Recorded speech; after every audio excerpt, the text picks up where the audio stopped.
Tuan Tan Kok Wai Ceras. Terima kasih. Soalan saya nombor 1. Silakan Menteri. Tuan Yang di-Pertua, terima kasih kepada soalan yang diajukan oleh YB Ceras. Bagi pengimportan barang makanan yang dikawal selia di bawah Kementerian Pertanian dan Keterjaminan Makanan, sekarang dikenali sebagai KPKM, terdapat 2 jenis permit yang dikenakan, yaitu yang pertama Approved Permit AP dan kedua Permit Import IP. Di bawah Jabatan Perkhidmatan Kuarantin dan Pemeriksaan Malaysia, MAKIS. Buat masa ini, hanya satu jenis komoditi, yaitu beras, masih memerlukan Approved Permit AP. Bagi tujuan pengimportan ke dalam negara, manakala bagi 4 komoditi pertanian yang dikenakan AP sebelum ini, yaitu keratan ayam dan ayam bulat, susu cair, kopi bulat serta kelapa tua biji telah dimansuhkan AP berkuat kuasa mulai 18 Mei 2022. Dan AP masih dikenakan kepada beras untuk melindungi komoditi strategik makanan ruji rakyat Malaysia serta pesawat yang terlibat dalam industri beras tempatan. Dan bagi komoditi beras, pemegang AP yang tunggal adalah Padi Beras Nasional Berhad, PERNAS, yang diberi tanggungjawab untuk mengimport beras ke dalam negara menerusi konsesi yang dilanjutkan selama 10 tahun bermula tahun 2020. Terdapat 10 obligasi sosial yang perlu dipatuhi PERNAS di dalam terma konsesi tersebut, merangkumi tambahan jumlah simpanan stokpil beras negara bagi tujuan sekuriti makanan negara yang selaras dengan usaha kerajaan untuk memartabatkan industri padi dan beras negara di samping mengurangkan implikasi keuangan yang besar kepada kerajaan dalam mengurus industri. Dan setakat ini, kerajaan melalui PERNAS telah memastikan bekalan beras dalam negara mencukupi pada setiap masa. Dan Tuan Yang di-Pertua, kawalan biosecurity untuk melindungi negara dari ancaman penyakit, makhluk berosak, keselamatan serta kebersihan makanan termasuk aspek halal sentiasa juga menjadi keutamaan KPKM. Dan bagi tujuan ini, pengimportan komoditi pertanian dan produk berasaskan pertanian tertentu adalah tertakluk kepada permit import atau IP, MAKIS. Jenis barangan yang memerlukan IP adalah seperti yang disenaraikan di dalam Perintah Larangan Import Custom 2017. Komoditi pertanian dan barang makanan yang mempunyai risiko biosecurity perlu memenuhi syarat-syarat yang ditetapkan oleh jabatan berkaitan seperti Jabatan Perkhidmatan Veterina (DVS), Jabatan Pertanian (TOA) atau Jabatan Perikanan (TOF) bagi membolehkan pengimport mendapatkan kelulusan IP daripada MAKIS. Sebagai contoh, pengimportan daging dan produk berasaskan haiwan ternakan perlu diambil dari sumber rumah sembelihan dan loji pemprosesan luar negara yang diiktiraf oleh KPKM menerusi DVS.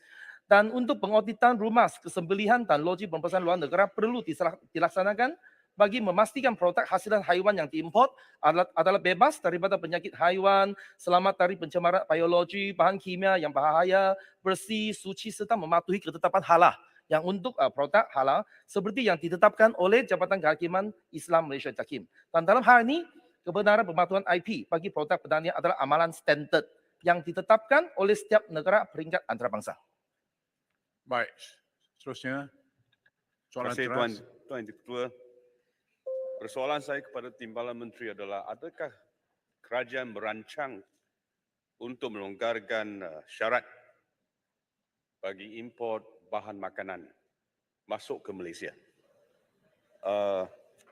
Ini adalah kerana memandangkan bekalan tempatan terganggu seperti telur dan khinzir disebabkan ASF ataupun African Swine Fever. Terima kasih. Sila Menteri. Untuk makluman untuk YB Ceras, kawalan biosecurity, keselamatan, kebersihan makanan sentiasa merupakan keutamaan kementerian ini, KPKM. So, kerajaan sedar akan wabak penyakit seperti ASF ke, seperti highly pathogenic avian influenza HPAI ke, yang mencangkiti ini unggas atau khinzir ini sedang tersebar di beberapa negara di dunia. Hal ini boleh mengakibatkan sumber bekalan ayam, telur ayam dan khinzir akan terjejas. Dan dalam menjamin ke security makanan dalam negara, Kementerian telah mengambil langkah intervensi dengan menambah sumber bekalan makanan import daripada loji pemprosesan luar negara yang telah mematuhi syarat-syarat kemasukan yang ditetapkan oleh Malaysia. Dan walau bagaimanapun, pihak kementerian melalui pihak berkuasa kompeten seperti Jabatan Perkhidmatan Veterina DVS sentiasa ambil langkah-langkah yang berhati-hati dalam menetapkan syarat import untuk haiwan dan protein haiwan untuk memastikan penyakit tersebut tidak merebak ke dalam Malaysia. Sekian, terima kasih. Silakan tempat. Tempat. Terima kasih, Ketua. Memandangkan sekarang ini kita difahamkan bahawa kebergantungan kerajaan kepada untuk beras khususnya kepada luar negara masih lagi dalam tahap 30%. Apakah perancangan kerajaan untuk mengurangkan dari segi jangka panjang untuk mengurangkan kebergantungan kepada luar negara dengan meletakkan peratusan berkadar sekurang-kurangnya meletakkan tempoh 5 tahun atau untuk penempatan ataupun pengumpulan bekalan dalam negeri dapat diselesaikan oleh orang tempatan? Saya mohon pandangan. Ya, Menteri. Ya, yang jawapan yang soalan yang teman ini merujuk kepada apakah cara-cara yang kementerian akan mengambil untuk mengatasi SSL, terutama yang untuk beras kan. Dan untuk beras ni kita melalui Bernas, kerana Bernas dia pemegang AP yang tunggal, so melalui Bernas mereka akan membantu dalam ini cara untuk menguruskan pembayaran subsidi kepada petani di bawah skim subsidi harga padi. Ini merupakan salah satu cara yang kementerian melalui Bernas untuk membantu petani tempatan untuk membangunkan industri beras tempatan. Tapi yang penting sekali melalui ucapan belanjawan 2023 Malaysia Madani yang baru-baru ini, yang amat berhormat Perdana Menteri selaku Menteri Kewangan telah memaklumkan bahawa selain sumbangan daripada 60 juta ringgit Malaysia yang disediakan untuk para pesawat miskin, Bernas telah bersetuju untuk membuat perkongsian keuntungan profit sharing daripada import beras dengan menyumbang 30% keuntungan bersih kepada pesawat. Sekian, terima kasih. Baik, terima kasih. Saya jemput Datuk Haji Muslimin Yahya, Sungai Besar.